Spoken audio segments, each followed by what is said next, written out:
రాక్షస పాలన పోవాలి, కేసీఆర్ పాలన రావాలి, కాంగ్రెస్ పాలన పోవాలి, కేసీఆర్ పాలన రావాలి, రేవంత్ రెడ్డి పాలన పోవాలి, కేసీఆర్ పాలన రావాలి, కాంగ్రెస్ పాలన పోవాలా, కేసీఆర్ పాలన రావాలి, కాంగ్రెస్ పాలన పోవాలా, కేసీఆర్ పాలన రావాలి. జై తెలంగాణ, జై తెలంగాణ, జై తెలంగాణ, జై తెలంగాణ. కేసీఆర్ గారి నాయకత్వం, వర్ధిల్లాలి. కేటీఆర్ గారి నాయకత్వం, వర్ధిల్లాలి. నిఖిల్ యాదవ్ గారి నాయకత్వం. వర్ధిల్లాలి.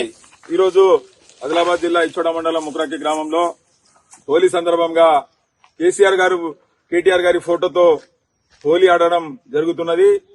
దేవుడిని కోరుకుంటున్నాము, వచ్చే హోలీ బీఆర్ఎస్ ప్రభుత్వంలో కేసీఆర్ గారి నాయకత్వంలో జరగాలని దేవుడిని కోరుకుంటున్నాము.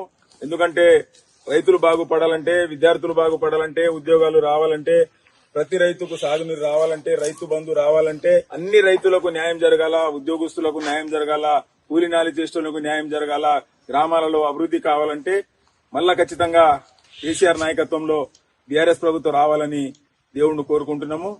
ఈ హోలీ నాడు కేసీఆర్ గారి ఫోటోతో హోలీ ఆదిలాబాద్ జిల్లా ముక్రాకి గ్రామంలో ఆడుతున్నాము. వెంటనే కేసీఆర్ గారి పాలన రావాలని కోరుకుంటున్నాము. ఇంకా రైతు భరోసా రైతులకు రాలేదు. మరి 6 గ్యారంటీలు 420 హామీలు గంగల కలిపిన రేవంత్ రెడ్డి రైతులకు పూర్తిగా మోసం చేసిండు. ఈ రోజు రైతులకు సమయానికి కరెంట్ రావటం లేదు, ఎక్కడైనా షాప్ కు పోతే యూరియా దొరకటం లేదు. మరి రైతు భరోసా కూడా ఇప్పుడు రబీ పంట వెళ్ళినా రైతు భరోసా కూడా రావటం లేదు. రుణమాఫీ కూడా సగమైంది. మరి రైతులు చాలా ఇబ్బందిలో ఉన్నారు. అందరూ కేసీఆర్ గారిని కోరుకుంటున్నారు. వెంటనే కేసీఆర్ గారు రావాలని దేవుణ్ణి మేము కోరుకుంటున్నాము. జై తెలంగాణ.